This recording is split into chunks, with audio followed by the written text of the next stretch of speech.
अपने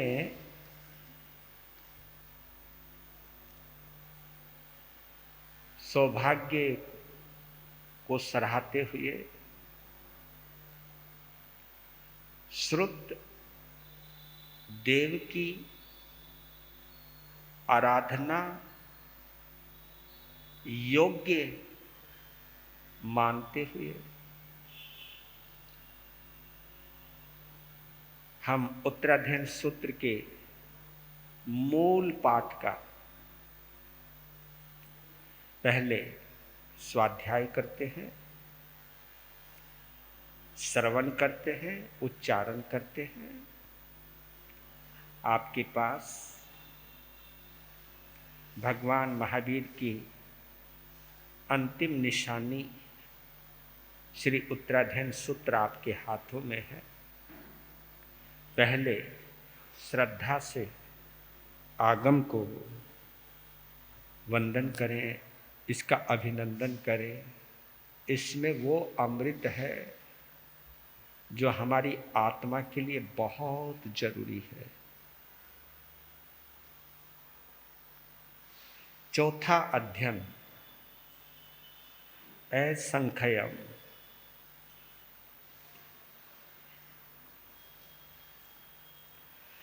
असंख्यम जीविये मापमाये जरो वणीयस्य हुनातितानम् एवं वियाना हि जने पमत्ते कन्नु विहिंसा अजया गहन्ति जे पावकं मे धनं मनुषा समायन्ते अमयि गहाये पहायते पास पयठिये नरे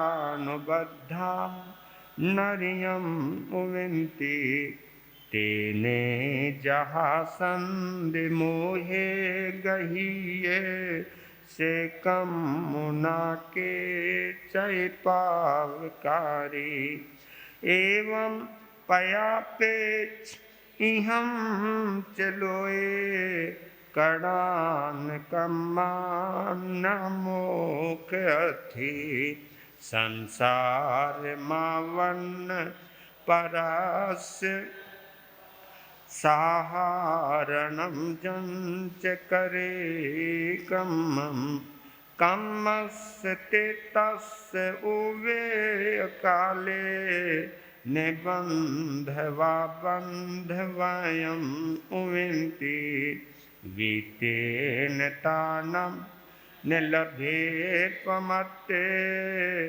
इमं मिलोए अद्वा परथा दीवा पनठे वे अनंत मोहे नेया उयम दट्ठु मदट्ठुमेव सुते सुयावे परिबोध जीवे नैवेश से पंडिये आसुपन्ने घोरा मुहूर्ता अबिलम शरीरम भारंड पक्षी वचरे पमतो चरे पयाई परिसंक मानो जम किंचिपासम इह मन मानो लाभंतरे जीविये बुहैता पच्छा परिणाय मलावधंसी छंदम निरोहेन उवे मोखम आसे जहाँ से खिएवम धारी पुवाई वासाई चरे पमतो तमहा मुनि खेत मुवे मोखम से पूवमेवं न लभेज पच्छा एसो वमासा सैवायानम विषयैषि ढीले आओ यम्मी कालो वनीये शरीरास धेय क्षिपम न सके विवेक में तमहा समुठाय पहाय कामे स्वामी चलोयम समिया महेसे अपान रखी चार पाप मतो मुहुम मुहुम मोह गुणे जयंतम नाने गरुवा समनम चरम तम फासा फुसंति असमंजसं च नेते सुभिक्षु मनसा पौसे मंदाय फासा बहुलोहनी जा तहत गारे सुमनम न कुजा रखेज को हम विनियज मानम मायम न सेवे परहेज लोहम जे संखया तुच्छ परापवाए ते तेज दोसानु गया परज्झा ए अहम तिदुगंछ मानो कंखे गुणे जा शरीर भेवोती बेमी। पंचमम अध्ययन अन्न वंशी मोह हंसी एगे तिने दूर उतारे तथे एगे महापन्ने इमं पठ मोदाहरे संति में ये दुवे ठाना अखाया मारणंतिया अकाम मारणम चेव सकाम मारणम ताहा बालानम एकामम तु मरणम ऐसाई भावे पंडियानम सकामम तु उकोसेन साई तत्थिमं पाडमं ठानं महावीरन देशीयं काम गिद्धि जाहा बाले भीषम कुराई कुवई जय गिद्धे काम भोगे सु एगे कूड़ाए गचई ने में दिठे पारे लोए चक्षु दिठा इमा हथा गया इमे कामा कालिया जे आना गया को जाना ये पारे लोए अथिवा नथिवा जनन सधिम हो खामी ई बाले पग भाई काम भोगानुराय नम के सम पड़ी तावो से दंडम समरभ्य तसे सुथावरे सूये अठाए ये आन अठाए भूय गामम विहिंसाई हिंसे बाले मूसावाई माई लेती सुने साड़े भुंज माने सूरम मनसम से मयम के मनाए काय सवाय समते विद्धि गिद्धे इथे सुदुहा हुमलम सिंचनई शिशु नागुवे मटियम ताओ पुठो आयं के नम गीलानो पारि तपाई पभियो पारलो गस कमानु पे मपन सुयम नरय ठाना सेलानम से जगई बालानम कूर कमानम पगाड़ा जथ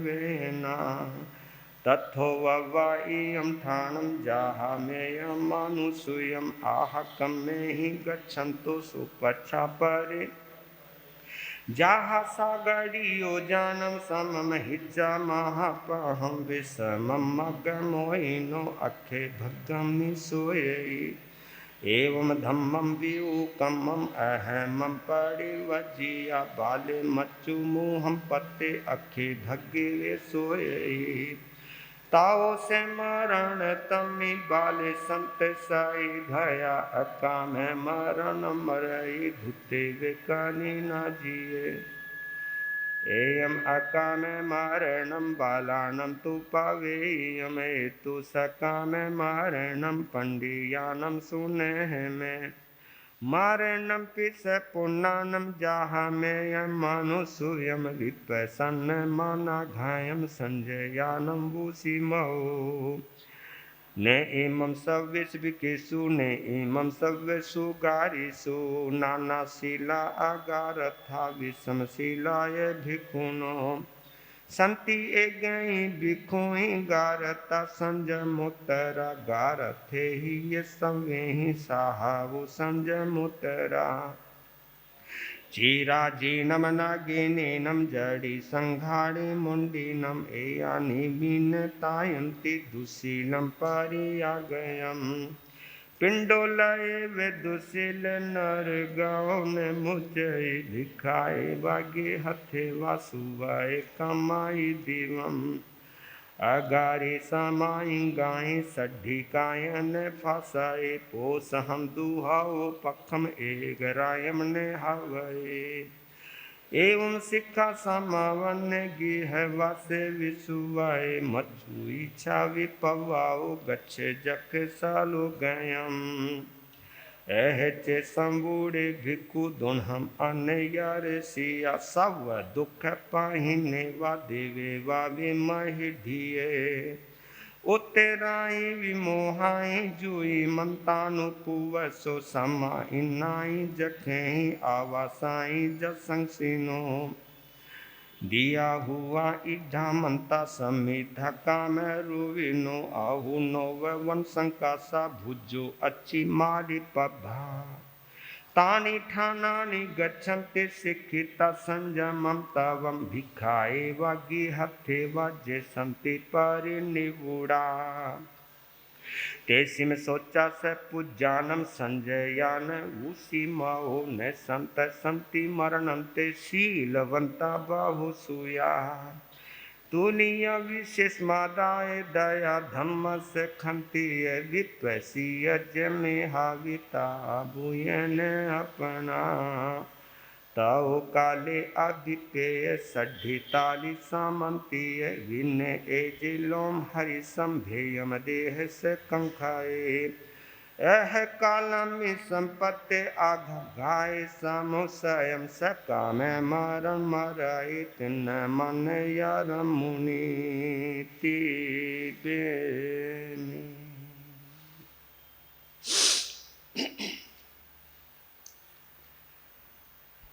आग में तिबी है, आपको बोलना है आग में तिबी है पन्नते तंजहा सुतागमे अथागमे तदु भयागमे ये हवा श्रुत ज्ञान के विषय जे कोई अतिचार लाग्या होए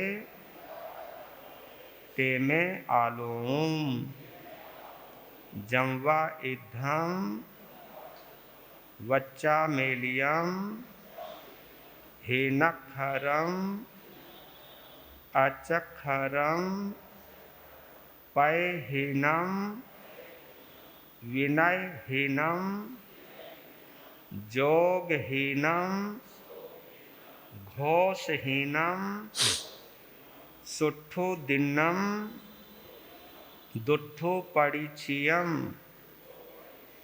ए काले कौ सज्जाओ काले न कौ सज्जाओ ए सज्जाइए सज्जायम सज्जाइए न सज्जायम तस्मिच्छामि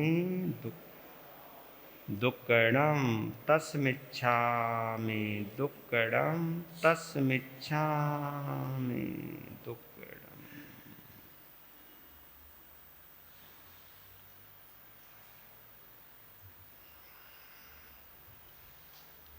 बोलिए शासनपति भगवान महावीर स्वामी की जय।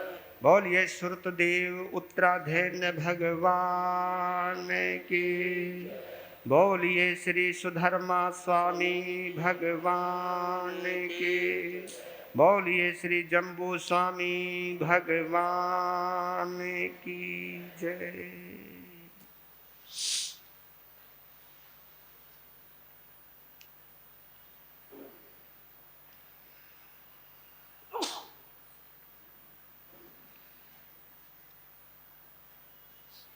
जब हम मूल पाठ का उच्चारण करते हैं, श्रवण करते हैं,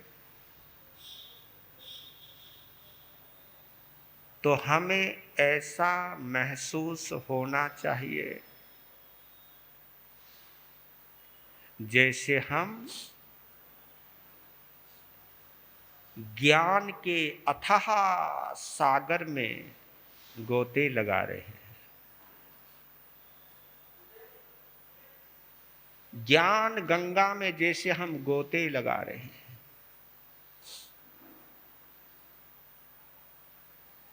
हमें साक्षात शीतलता का अनुभव हो रहा है।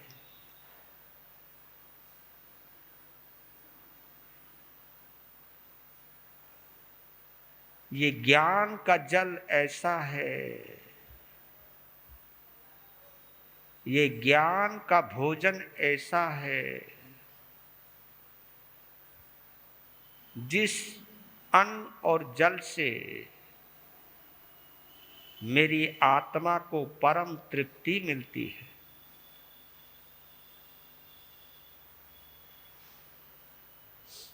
एक परम आनंद की अनुभूति होती है।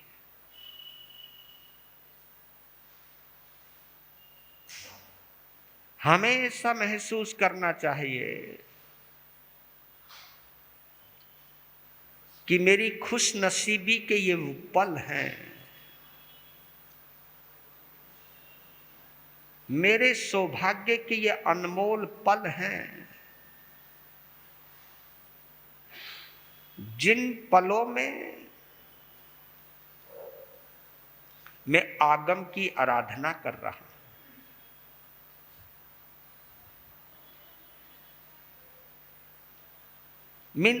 मैं इन आगमों का आत्मा से पारायण कर रहा हूं, आत्मा से पान कर रहा हूं। ये अमृत पान है। पता नहीं मैंने किस जन्म में ऐसी पुण्यवाणी का बंध किया होगा जिसकी वजह से मुझे ये जिनवानी मिली, इसका सानिध्य मिला, इसके साथ कुछ पल बिताने का संयोग मिला।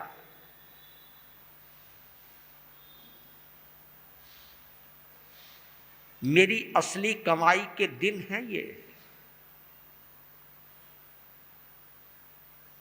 ये वो कमाई है जो संसार की तिजोरी में जमा नहीं होती। ये वो कमाई है जो सीधा डायरेक्ट आत्मा में प्रवेश कर जाती है, आत्मा में वास करती है, और इसी कमाई के बलबूते पर मेरी आत्मा उत्तरोत्तर प्रगति करती है। मेरी आत्मा को एक ऊंचाई मिलती है, कुछ ही पलों के लिए सही, लेकिन ऐसा अनुभव होता है जैसे हम तीर्थंकर परमात्मा के समोसरण में बैठ कर के उनकी वाणी का अमृत पान कर रहे हैं।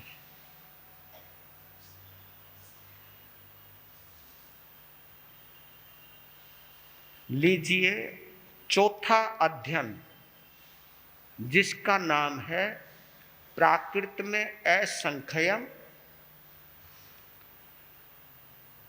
और हम संस्कृत में असंख्यम के अनुवाद करें तो बनता है असंस्कृत, और असंस्कृत का अगर हम हिंदी में अनुवाद करें तो इसका मतलब होता है संस्कार रहित,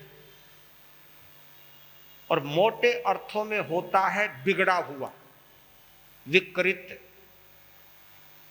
एक होता है संस्कृत यानी सुधरा हुआ, संस्कृत यानी सुधरा हुआ, असंस्कृत यानी बिगड़ा हुआ।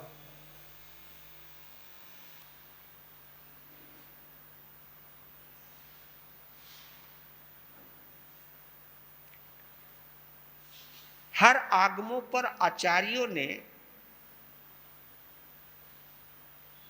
निरुक्तियां लिखी हैं,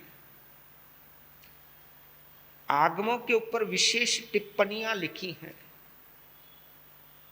हर अध्ययन की अपनी विशेषताएं लिखी हैं, उनको निरुक्ति बोलते हैं। जैसे मैं आपके सामने इस अध्ययन के बारे में सुना रहा हूं, तो पहले आचार्य लिखा करते थे। अब संस्कृत के विद्वान थे तो संस्कृत में ही लिखेंगे, प्राकृत के विद्वान थे तो प्राकृत में ही लिखेंगे। अगर हम आपके सामने संस्कृत और प्राकृत में बोलने लगे तो आपको तो कुछ पल्ले पड़ेगा नहीं। तो हम आपकी भाषा में बोल रहे हैं, आपको समझ में आ जाए उन शब्दों में बोल रहे हैं, और उन शब्दों में बोलने का एकमात्र ही लक्ष्य है कि भगवान ने प्राकृत भाषा में जो फरमाया है उसे मैं आपकी भाषा में समझा सकूं, उसे मैं आपकी ही भाषा में बता सकूं। बिल्कुल आसान तरीके से, क्योंकि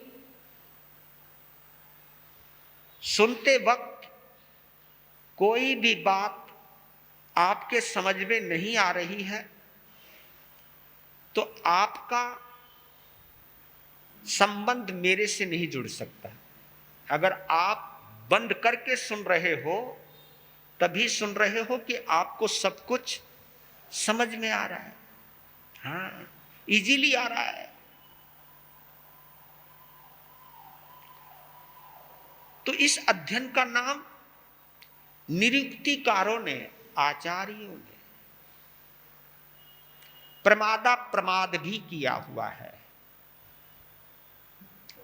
प्रमादा प्रमाद,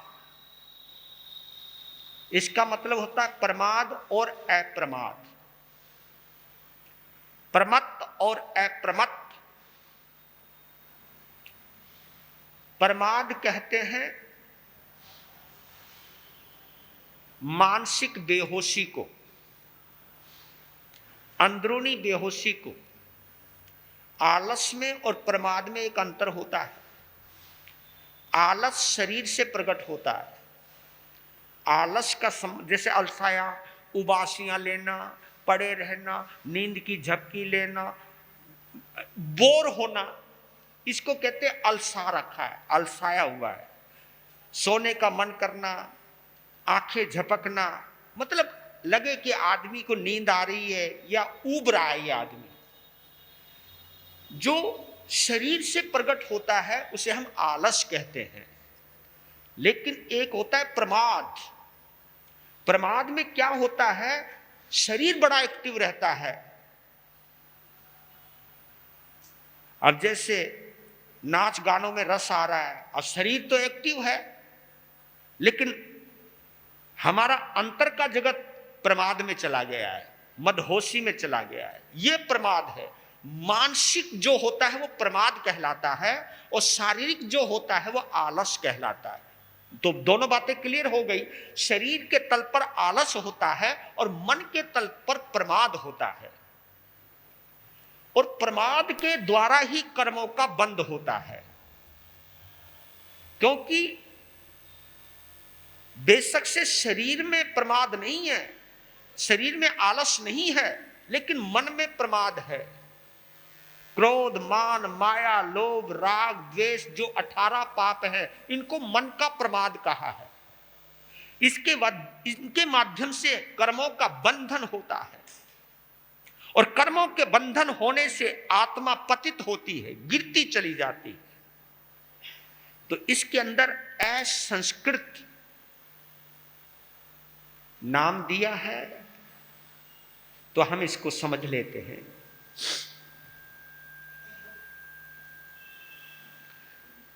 पहले 4 लाइनों में, फिर गीत के माध्यम से। गीत के माध्यम से एक तो बात हो जाती है, एक तो बात पल्ले जल्दी पड़ती है, और दूसरा लाभ ये होता है कि नींद नहीं आती है ना। मैं कहा हाँ जी, मैं कहा जी ये इंतजाम करके रखा करो, हमारे तुम लोगों ने मुझे ड्यूटी दे रखी, मैं कहा ये काम करके रखा करो, हमें नींद नहीं आनी चाहिए, जैसे मेरी ड्यूटी है तुम्हें जगाने की। कोई बात नहीं।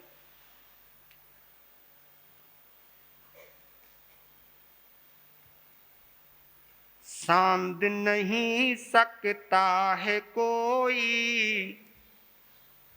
सांध नहीं सकता है कोई, जिंदगी को जान लो,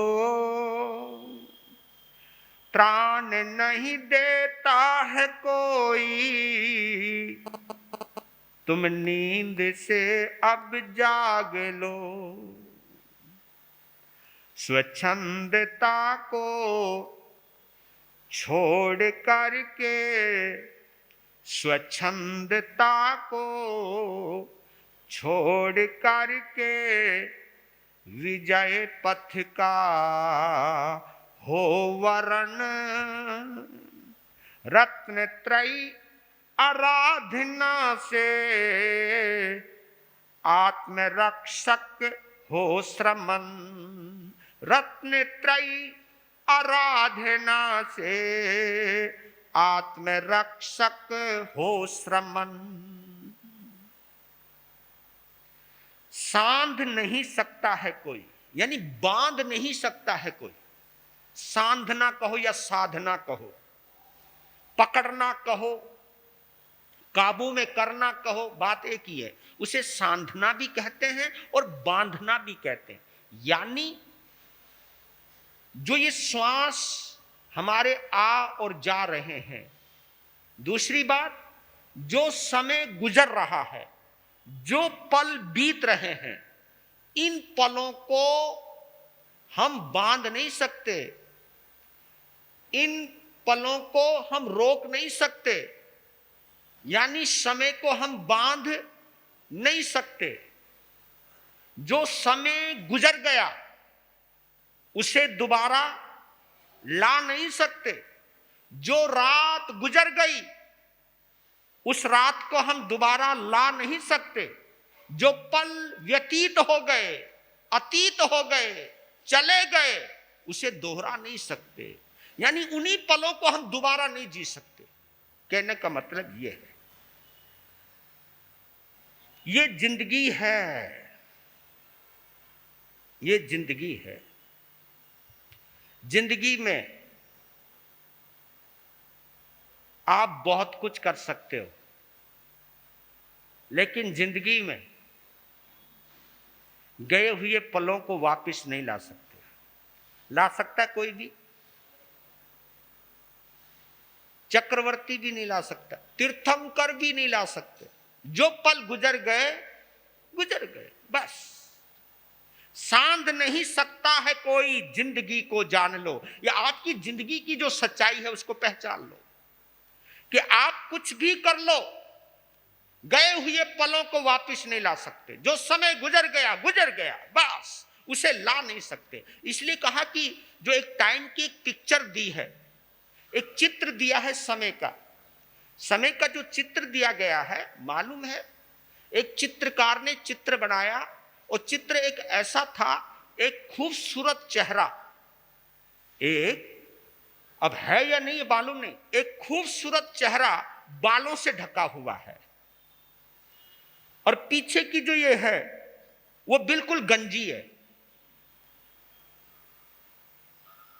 ऊपर लिखा है पिक्चर ऑफ टाइम, समय का चित्र। इसका मतलब क्या है? बाल आगे हैं, पीछे गंजा है। अगर समय को लेना है तो आगे से पकड़ सकते हो, जो समय गुजर गया फिर पीछे कुछ भी पकड़ने के लिए हमारे पास नहीं है। तो ये पिक्चर जो है टाइम की, ये असलियत है। आप समय को आगे से ही कैच कर सकते हो, वक्त का ही लाभ उठा सकते हो। जो अवसर तुम्हें मिला है उस अवसर का ही लाभ उठा सकते हो। अगर अवसर चूक गए तो फिर तो कहावत ये आती है ना, क्योंकि अगर प्लेटफॉर्म पर गाड़ी खड़ी है तो टाइम पर पहुंच जाओगे तो ही गाड़ी मिलेगी। अगर गाड़ी निकल गई, अगर आप लेट हो गए, गाड़ी निकल गई तो वो गाड़ी नहीं मिलेगी। सरकार ने ये तो व्यवस्था कर दी, एक जगह जाने के लिए कई गाड़ियां हैं, लेकिन हमारे पास वो भी मौका नहीं है। जो गुजर गया गुजर गया। और दूसरी बात ये कही, दुनिया की कोई भी चीज हमें बचा नहीं सकती। एक तो समय को वापस नहीं ला सकती, और दुनिया में कोई भी ऐसी चीज नहीं बनी है जो हमारी मौत को टाल सके। चाहे कोई भी पद हो, कोई भी ताकत हो, कुछ भी चीज आपके पास ऐसी नहीं है जिससे आप अपनी मृत्यु को टाल सको, यानी मृत्यु तुम अमर हो सको। ऐसा कोई चीज नहीं है। वो तो सिद्ध हो सकते और कोई नहीं है।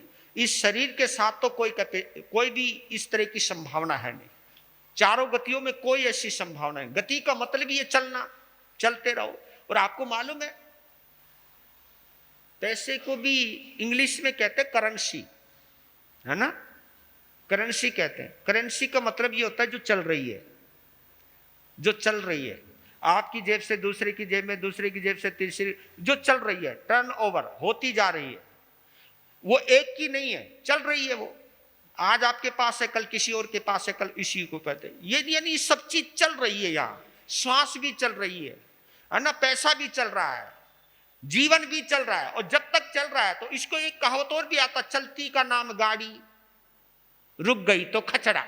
हाँ, ये जो आप आ रहे हो, आप जो सुन रहे हो, ये तभी हो रहा है जब आपके पास जिंदगी है, श्वासें बची हुई हैं। और मैं बोल भी तभी रहा हूं जब तक श्वास है, जब तक जिंदगी ने इजाजत दे रखी है, श्वासों ने इजाजत दे रखी, तो मैं बोल रहा हूं। और कभी कभी तो ऐसी स्थिति हो जाती है कि श्वास होते हैं फिर भी बोल नहीं सकते। ये मत समझ लेना कि जिंदगी भर तुम देखते ही रहोगे। क्या पता श्वास रहे आंख की रोशनी चली जाए, ये भी तो हो सकता है। श्वास रहे टांगों की ताकत चली जाए, ये भी तो हो सकता है। श्वास रहे आपका दिमाग डेड हो जाए, कोमा में चले जाओ आप। श्वास है पर कुछ भी नहीं है, लोथड़ा है वो। तो ऐसी स्थिति भी तो आप कहीं पर भी, इसलिए कहते हैं कि जाग जाओ। जाग जाओ का मतलब है संभल जाओ। और दूसरी बात ये कह रहा हूं, जितने भी खतरे होंगे, जब आप सोए हुए हो तभी खतरा है। जागे हुए तो एक संभावना है कि तुम बचाव कर सकते हो। जो आदमी सोया हुआ है, कोई उसे मार भी सकता है, कोई भी उसे लूट सकता है, कोई भी कुछ कर सकता है। पर लेकिन जो जिंदा है, जागृत है, जागा हुआ है और समर्थ है, तो वो अपने बचाव का साधन कर सकता है। इसलिए जागना बहुत जरूरी है। हमारे यहां जो जागना है उसको बोलते हैं अप्रमत्त, यानी अप्रमाद। उस जागने को ही संस्कृत कहते हैं। जागा हुआ व्यक्ति संस्कृत है, सोया हुआ व्यक्ति असंस्कृत है। वो सो करके समय गुजार रहा है, यानी व्यर्थ गुजार रहा है, समय का उपयोग नहीं कर रहा है वो असंस्कृत है। ये मदहोशी, कसायों के साथ आसक्ति, इंद्रियों के साथ आसक्ति, संसार के कार्यों में आसक्ति, यानी आप समय भी खर्च कर रहे हो और कुछ भी मिलने वाला नहीं है। इतने अनमोल पलों को उन चीजों के लिए गंवा दिया जो चीजें आखिरी में यहीं छोड़कर जानी भी पड़ेगी, और जो चीज तुम्हारी थी भी नहीं। लगती थी ये मेरी है लेकिन थी नहीं। जो थी आपकी उसकी तरफ ध्यान नहीं गया। वीर प्रभु के अंतिम वाणी, सुन लो और सुना लो, जीवन धन्य बना लो, जीवन धन्य बना लो, वीर प्रभु के अंतिम, सुन लो और सुना लो, जीवन जीवन धन्य बना लो, उत्तराधयन में गुंजित होते प्रभु शिक्षा अपना लो, जीवन धन्य बना लो, जीवन।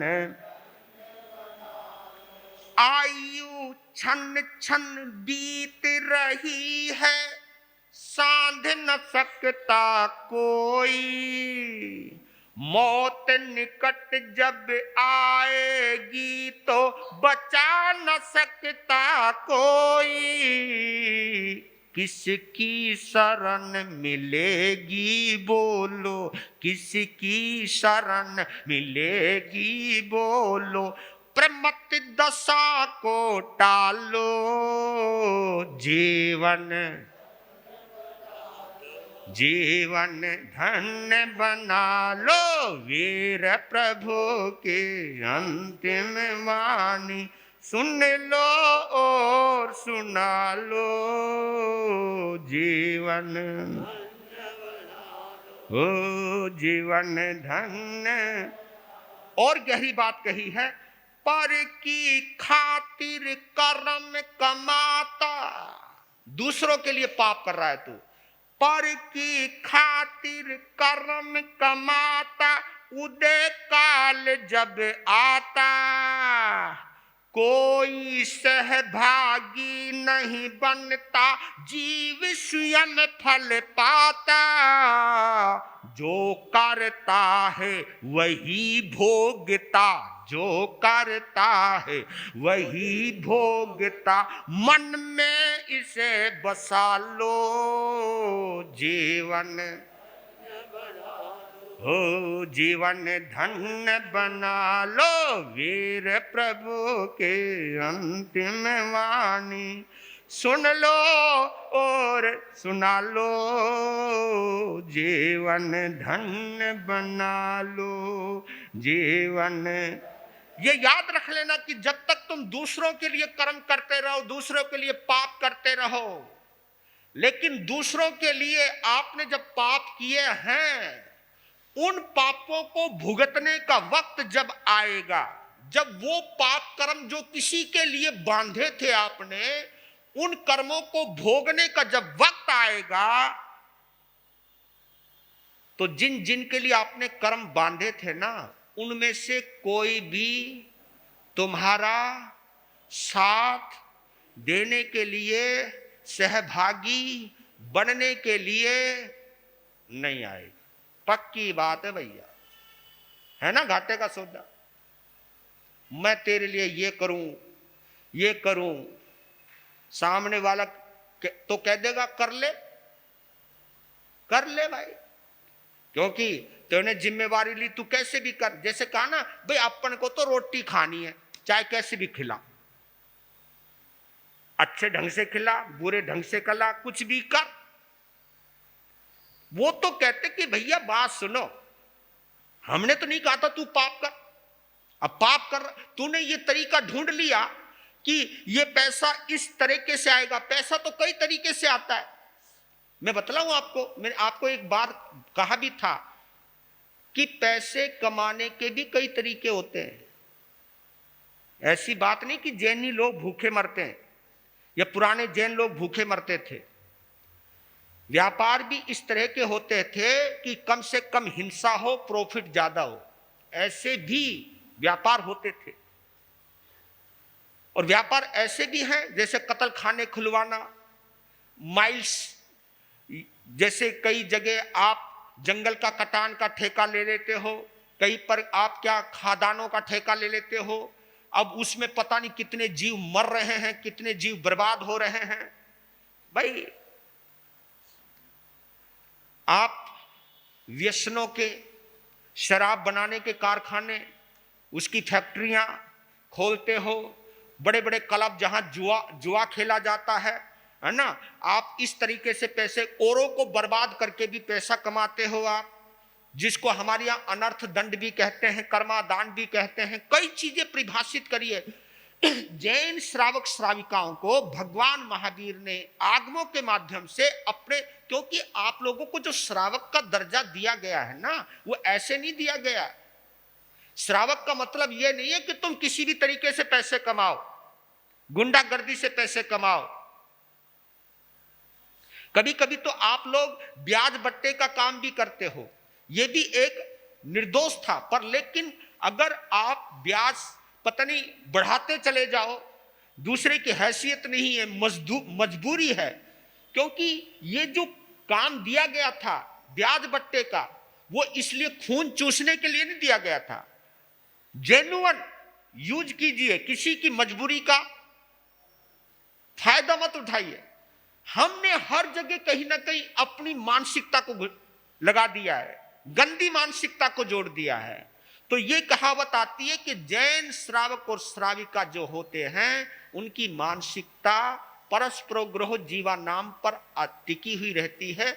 वो स्वयं भी अपना पेट भरते हैं और दूसरों का भी पेट भरते हैं, दूसरे की भी सोचते हैं, अपनी भी सोचते हैं।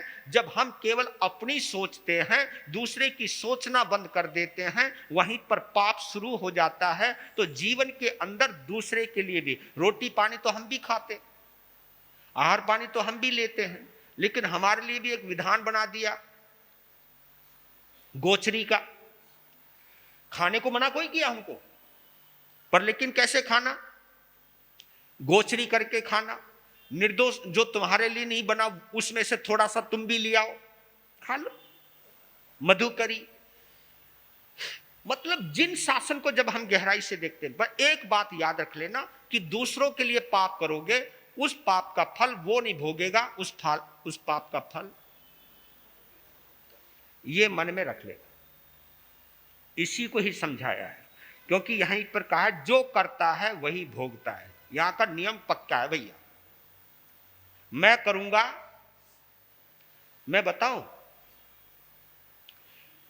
जमीन पर तुम खेती बोओ तो तुम्हारे बच्चे खा सकते हैं, दुकान पर तुम कमाओ तो तुम्हारे बच्चे खा सकते हैं, लेकिन ये अंदर का मामला ऐसा है, अंदर की खेती में जो भी बीज बोने वाले हो ना, उस बीज को कोई और नहीं काटेगा, उस फसल को हमें ही काटना है भाई। इसलिए सोच समझ के बो बीज, ये मत सोचना कि कोई और काटेगा। उसका फायदा भी तुम्हें, नुकसान भी तुम्हें। तो कांटे अगर बो लिए तुमने अंदर की जमीन पर, तो उन कांटों पर कोई और नहीं चलेगा, उन कांटों पर हमें ही चलना पड़ेगा। अगर तुमने अंदर बाग लगा लिया है तो उस बाग की ठंडक भी तुमको ही मिलने वाली है। हाँ, उसका आनंद भी आपको लेने वाला है। वीर प्रभु के अंतिम वाणी सुन लो और सुना लो, जीवन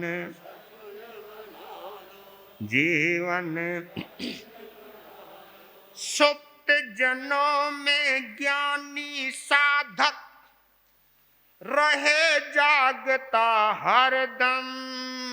ये महावीर ने अपने साधु साध्वी और श्रावक श्राविकाओं की विशेषता बताई है इस गाथा के अंदर, जिसको हम कहते हैं सुते सुवी व पड़ी बुद्ध जीवी।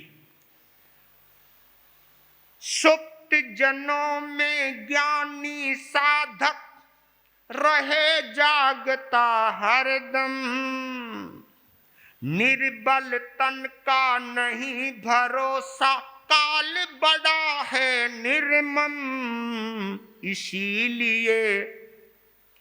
इसीलिए भारंड पक्षी सम, इसीलिए भारंड पक्षी सम, जागरूक बन जालो, जीवन धन्य बना लो, जीवन धन्य बना लो। वीर प्रभु के अंतिम वाणी सुन लो और सुना लो, जीवन जैन साधु साध्वी, जैन श्रावक और श्राविका की एक विशेषता है, हम लोग सोए, सारी दुनिया सोई हुई है, हम जागे हुए हैं। जो जागा हुआ है वो जैन है। बस क्या बोला मैंने? जो जागा हुआ है वो जैन है, और जो सोया हुआ है वो संसारी है। बल्कि यूं कहूं, जो जागा हुआ है वो साधु भी है, साध्वी भी है, श्रावक और श्राविका भी है, लेकिन जो सोया हुआ है वो संसारी है।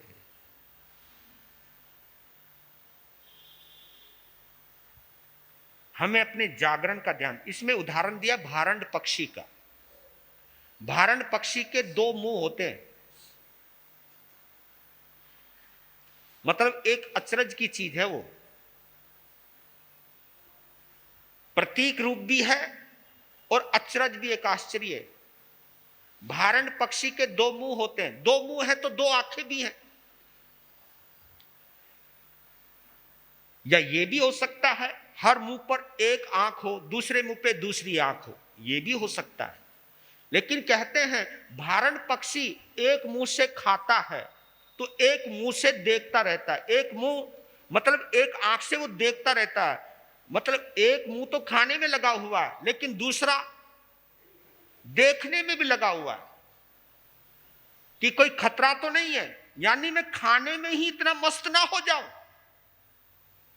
इसलिए हमारे यहां बोलते हैं खाओ, पर ऐसा खाओ जिससे बीमार ना हो, ना शरीर, ना मन, ना आत्मा। क्योंकि पाप का पैसा खाओगे तो मन और आत्मा बीमार होती है, और दूषित आहार खाओगे तो आपका शरीर बीमार होता है। तो सावधान होकर के खाओ। खाना मना नहीं है, लेकिन असावधान होकर के खाना। और भगवान महावीर ने इतना सुंदर संदेश दिया है इस अध्ययन में।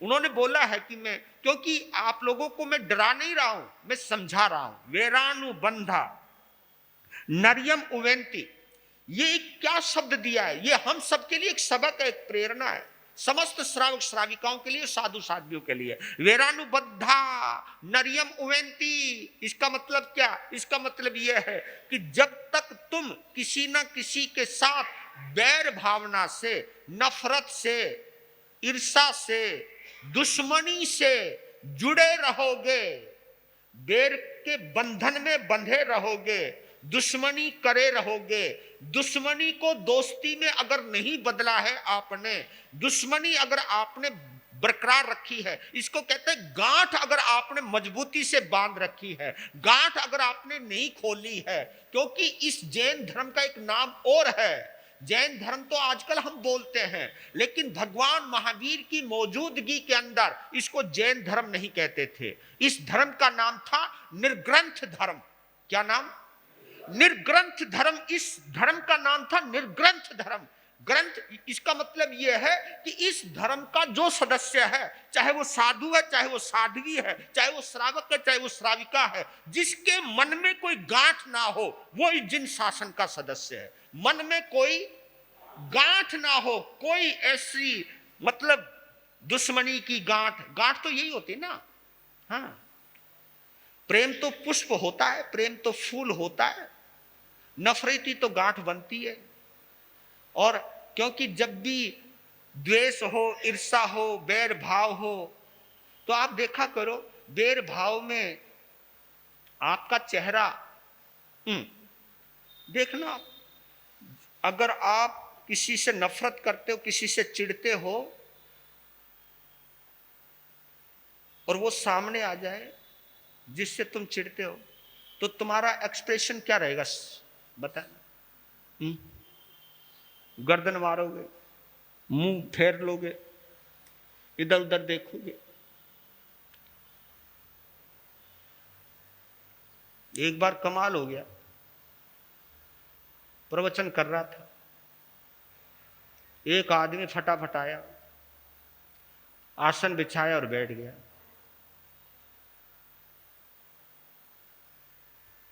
जिसके बराबर में बैठा था उसके साथ 36 का आंकड़ा था, और सामने बैठे, यहाँ नहीं, कभी तुम यहाँ सोचो, यहाँ कुछ नहीं, कहीं की बात होता है, क्योंकि तुम लोग जल्दी पहुंच जाते, पता नहीं कहां से कहां पहुंच जाते आप लोग। मैं प्रवचन कर रहा था, वो जो पहले बैठा हुआ था आने वाला बाद में, तो पहले बैठने वाले की नजर पड़ गई उसके बराबर में, और उसने साफ देख रहा हूं मैं, यो बोल, और अंदर ही अंदर कुछ बड़बड़ा रहा। मैं प्रवचन सुन, मैं भजन गा रहा था, वो मैं सोचा कि भजन गा रहा है, मैं सोचू भजन गावे, पर लेकिन वो इतना बड़बड़ा रहा और उसके चेहरे पे पसीना आ गया, पता नहीं क्या बेचैनी महसूस करी, वो तो बीच में से उठ के ही चला गया। मैंने पूछा, रे तेरे सिर में दर्द था, बुखार हो गया था, कुछ हो गया? नुके गुरु महाराज सब चौपट हो गया। नुके क्या हो गया? नुके आज वो बदमाश, शब्दावली देखो, बदमाश दुनिया भर का गुंडा मेरे बराबर में आके बैठ गया। अरे मैं बोला, गुंडे समाई कोई करते हैं? तू बोल क्या रहा है? मतलब वो गुंडे समाइक नहीं करते, वो तो समाइक लेके बैठा था। अरे ढोंगी है जी, नो बोल, मैं बोल रहा हूं वो तो चुपचाप बैठा था, तो उठ के चला गया। अब ढोंगी तू है या वो है? मैं बोला इन चीजों से क्या होगा, क्या मिलेगा आपको?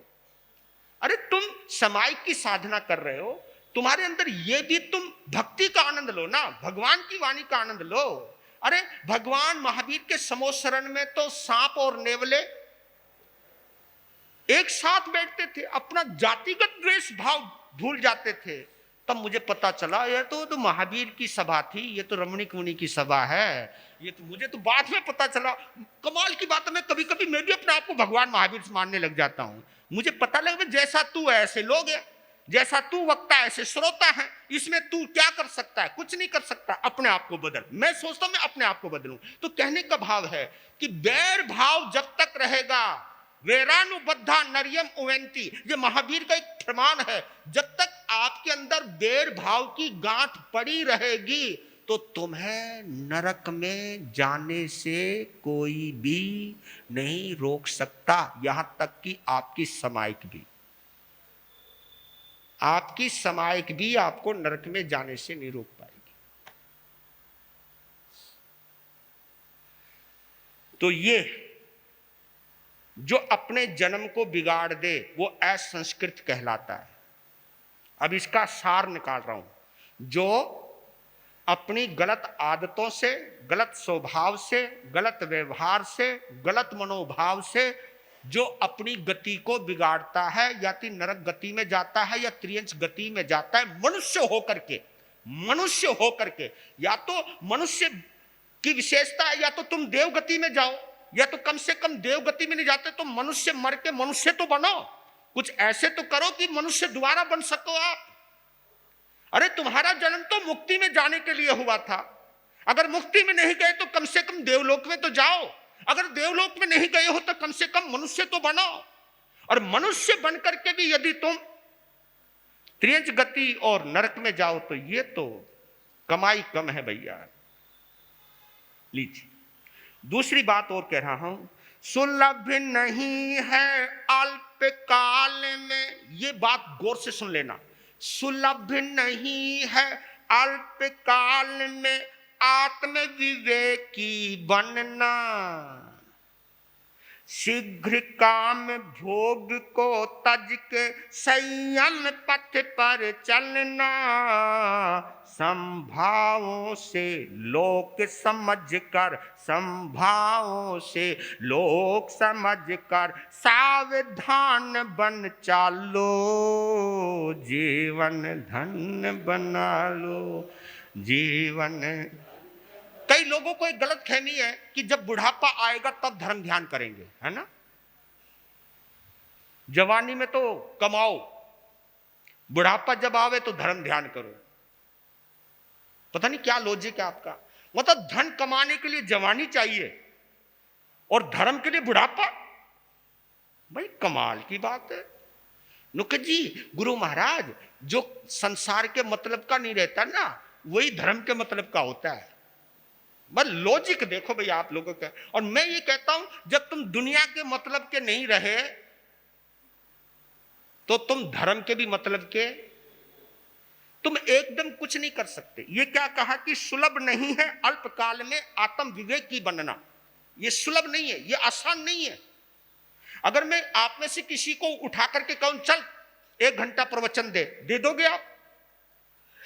1 घंटा तो क्या 2 मिनट बोलना मुश्किल हो जाएगा।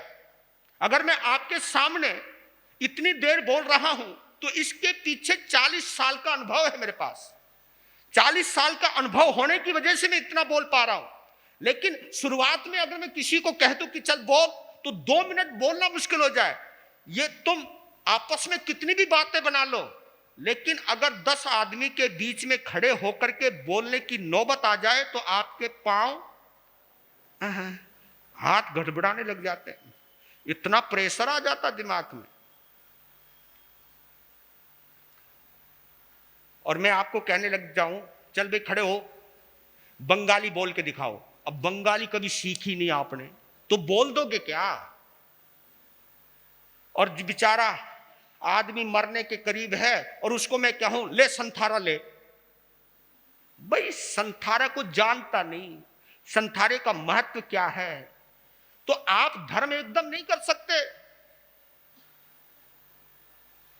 आपने देखा होगा महात्मा गांधी की समाधि पर एक शब्द लिखा हुआ है।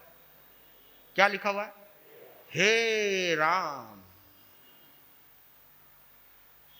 जब उनको गोली लगी ना तो उनके मुख से आखिरी शब्द क्या निकले थे? हे राम। अगर हम होते तो क्या निकलता? हाय राम। अब इतना तो फर्क है हाय राम में और हे राम। देखो बोलने में हाय राम, हे राम, ये जो है शब्द है संबोधन, बुलावा, और वो शब्द एकदम नहीं निकला महात्मा गांधी के मुख से। पूरी जिंदगी लग गई उनकी उस शब्द को दोहराते हुए, उस शब्द को जीते हुए। और जिन शब्दों को हम जीते हैं तभी वो निकलता है। इसलिए कहता हूं कि जवानी से, बचपन से ही होश में आ जाओ। दुनिया का हर काम करो लेकिन धर्म को साथ में लेकर के चलो, धर्म को साथ में लेकर चलो, आपका जीवन नहीं बिगड़ेगा। अगर दुनिया को आखिरी श्वास तक तुमने संभाल कर रखा और आखिरी श्वासों में तुम धर्म करना चाहो, नहीं कर पाओगे क्योंकि संस्कार ही नहीं है आपके पास। Very good. अब चलते हैं दूसरा, 5वां अध्ययन। चौथा अध्ययन का नाम संस्कृत। 5वें अध्ययन का नाम अकाम मरणीय। हाँ, बात वहीं आ गई। ये दोनों मिलते जुलते हैं आपस में। अकाम मरणीय। वीर प्रभु के अंतिम वाणी सुन लो और सुना लो, जीवन हो जीवन धन्य। अज्ञानी जन बाल मरण से बार बार हैं मरते, सकाम मरण तो पंडित ज्ञानी एक बार ही करते। कामग्रस्त के बाल मरण का, कामग्रस्त के बाल मरण का अंतर ज्ञान करा लो, जीवन धन्य बना लो, जीवन। और याद रखना कि भैया अगर हम जिंदा हैं तो मरेंगे तो जरूर, है ना? मरना तो पक्का है ना? एक बार तो बोल दो, मरना है या नहीं? हाँ। तैयार हो? लोग ना बस तैयार नहीं है, मरना तो है पर मरने को तैयार कोई नहीं। यही मैं आप लोगों को कहना चाहता हूं, जिनका जन्म हुआ है उनका मरण तो अवश्य होना है, लेकिन मरण कैसा हो यह भगवान महावीर समझा रहे हैं। कमाल है। मैं भगवान की अनंत करुणा को नमन करता हूं कि तुमने केवल जिंदगी को जीने का तरीका ही नहीं बताया, तुमने तो मरने का भी तरीका बताया है। वाह, ये अनंत करुणा है। लेकिन दूसरी बात मैं आपको इसके साथ और कनेक्ट कर देता हूं, जैसी जिंदगी जियोगे वैसी ही मौत मरने वाले हो आप। क्योंकि हमने कैसी जिंदगी जी है इसका पता आपकी मृत्यु से लग जाएगा।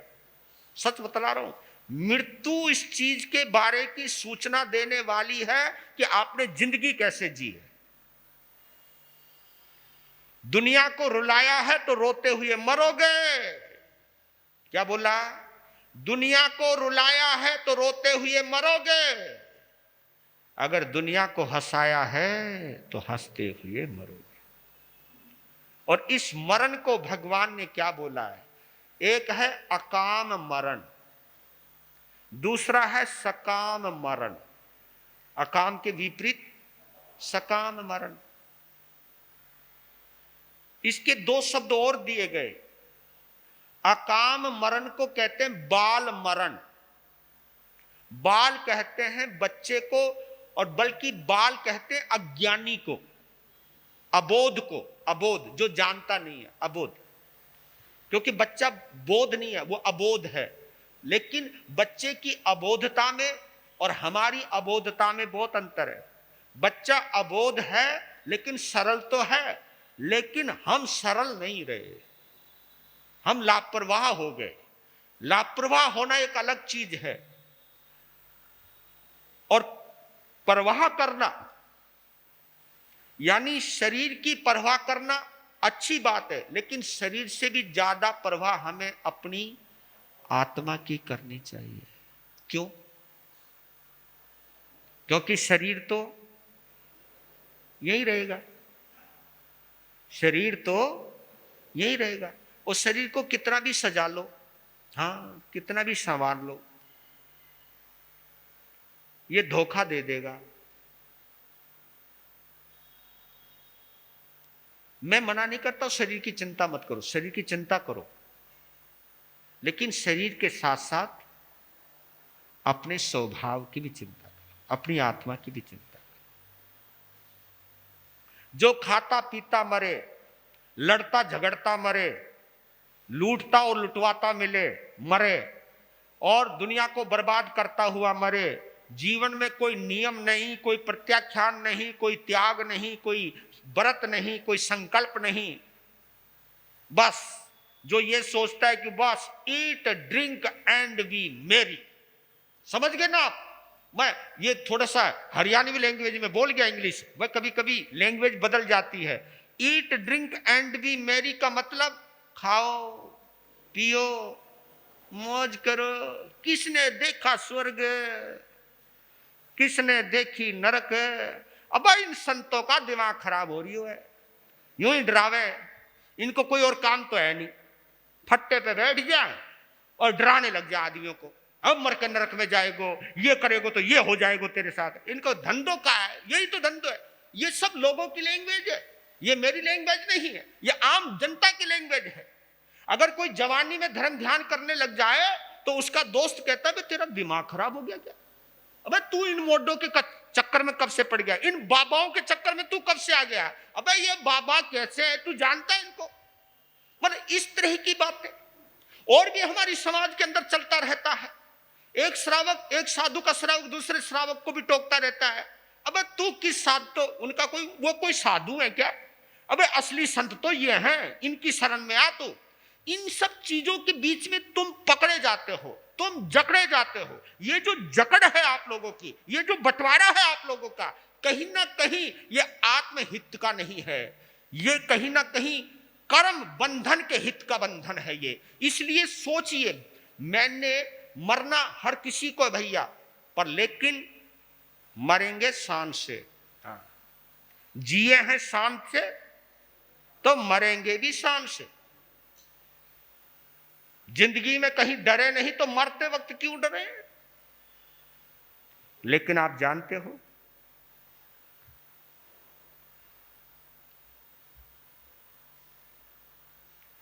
ये कुछ चीजें हैं, हिंसक मृषावादी मायावी मध्य मांस है खाता, फिर भी श्रेय मानता इनको नारी से बंध जाता। करम दलों का संचय करता, करम दलों का संचय करता, दुश्चिंतन को टालो, जीवन धन्य बना लो, जीवन धन्य बना लो। जो हिंसा करता है, गौर करना उनकी जिंदगी किस तरह बिगड़ती। जो हिंसा करता है, मिर्सावादी जो बात बात में झूठ बोलता है, अपने मतलब के लिए झूठ बोलता है, मायावी जो छल कपट करता रहता है दूसरों को फंसाने के लिए और अपने आप को निकालने के लिए, अपने आप को सजाने के लिए, दूसरों को बर्बाद करने के लिए जो मायावी है, छल कपट करता रहता है, मद्य यानी शराब पीता रहता है, मांस खाता रहता है, और इन सब चीजों को, दुनिया की इन सब गंदी आदतों को भी ये कहता है कि भाई जिंदगी है शौक से जियो। और कई लोग तो क्या कहते हैं, भाई खाते पीते मरो, मरना तो है ही सभी को, है ना, ये तो है नहीं कोई बचेगा। जब मरना ही है तो खा पी के मरो भाई, ऐसे क्यों मरना, घुट घुट के क्या मरना। ये सब चिंतन है इस चेहरे का। और कोई हो, क्योंकि एक चार्वाक दर्शन है जो मैंने कोटेशन बोली थी ना, ईट ड्रिंक एंड बी मेरी, 6 दर्शनों में एक चार्वाक दर्शन है। देखो उसका नाम भी क्या गजब का रखा, चार्वाक दर्शन। चार्वाक बना है चारु जमा वाक, चारु कहते हैं सुंदर को, वाक कहते हैं बोलने को, चारवाक, चारवाक। कितना अच्छा लगता है ना जब हम अपने पास आने वाले को कहते हैं, ओ तू कुछ भी कर यार, खा पी मौज कर, और नियम लेने की कोई जरूरत नहीं है यार, मौज कर। तो ये शब्द आपको अच्छे लगते हैं ना, है ना, ये शब्द अच्छे लगते हैं। भाई कुछ नियम ले ले, समाय कर लिया कर, उपवास कर ले, आज कुछ धर्म ध्यान कर ले। जब देखो महाराज यही बोलते रहते हैं। मतलब आपको कुछ नियम प्रत्याख्यान की बातें करें तो आपको डर लगता है, लेकिन जब हम ये कहते कुछ भी करो मौज करो, कोई नियम लेने की जरूरत नहीं है। जब हम किसी को मर्यादा में बांधते हैं ना तो आदमी को अच्छा नहीं लगता। लेकिन याद कर लेना, मैं तुम्हें बतला देता हूं, आजकल के लोग है ना स्वच्छंद प्रिय हैं, फ्रीडम, हमें फ्रीडम चाहिए, हमारे ऊपर किसी की मालकियत नहीं होनी चाहिए, किसी का नियंत्रण नहीं होना चाहिए, किसी का अनुशासन नहीं होना चाहिए। लेकिन याद कर लेना, जिंदगी को संभालने के लिए अनुशासन बहुत जरूरी है। आप कपड़े भी अपने नाप के ही पहनते हो या नहीं? कपड़े अपने नाप के पहनते हो, ये अनुशासन है या गैर अनुशासन है? जितना कद उतने ही तो कपड़े भी अपने नाप के पहनते हो आप, जूते भी अपने नाप के पहनते हो, भोजन भी तुम अपने नाप का ही खाते हो, यानी जितनी कैपेसिटी उतनी है, हर चीज नाप के चलते हो आप। तो जब जिंदगी को नाप करके यानी बांध करके चलते हो तो फिर जीवन को जीने में अमर्यादा क्यों? याद कर लेना, नदी जब तक 2 किनारों के बीच में बंधी हुई है तभी तक वो उपयोगी है। नदी ने अगर किनारे तोड़ दिए तो जीवन देने वाली नदी जीवन लेने वाली बन जाती है। सच कह रहा हूं ये आपको। ये आजकल तार जो होते ना, प्लास्टिक के तार होते, नंगे तार खतरनाक होते हैं। उन नंगे तारों के ऊपर क्या, ऊपर से प्लास्टिक चढ़ाया जाता है। क्यों चढ़ाया जाता है? कि नंगे तार पर किसी के पांव पड़ गया तो जिंदगी। और बताऊं, अब तो आपके मोबाइल भी वाटर प्रूफ, फायर प्रूफ भी होने लग गए, पता नहीं क्या क्या होने लग गया। यानी मर्यादा हर चीज में तो आ गई आपके पास, लेकिन जीवन में मर्यादा क्यों नहीं आई? मुझे तो आज तक नहीं समझ में आया। तो हमारा तो जिन शासन का एक स्लोगन है, जब हम आगम यात्रा करके आ रहे थे तो हमारे अध्यक्ष और उनकी धर्मपत्नी एक लेकर के चल रही थी। क्या क्या लेके चल रही थी?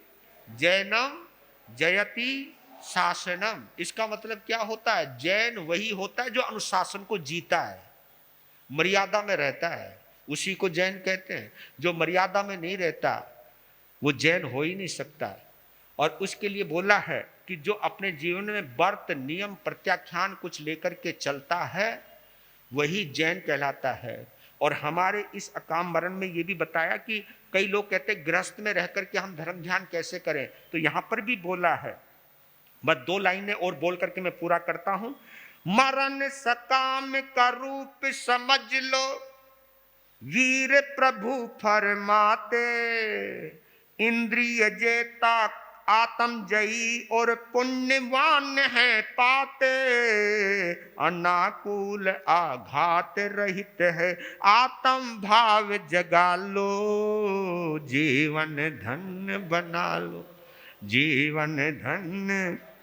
गृहवासी श्रावक भी घर में सामायिक चित्त धरता, दोनों पक्ष में पोषद करता, व्रत में दृढ़ता रखता, देह छोड़ सदगति को पाता, देह छोड़ सदगति को पाता, संयम धर्म निभा लो, जीवन धन्य बना लो, जीवन धन्य बना लो। केवल संतों के लिए नियम नहीं है, गृहस्थियों के लिए भी नियम है।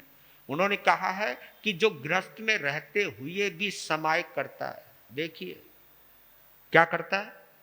समाय करता है, समभाव में रहता है, समाय करता है, प्रेम भाव में रहता है, मैत्री भाव में रहता है, और दोनों पक्ष में पोषद करता है। यानी कम से कम महीने में कितने बार? 2 बार पोषद करता है।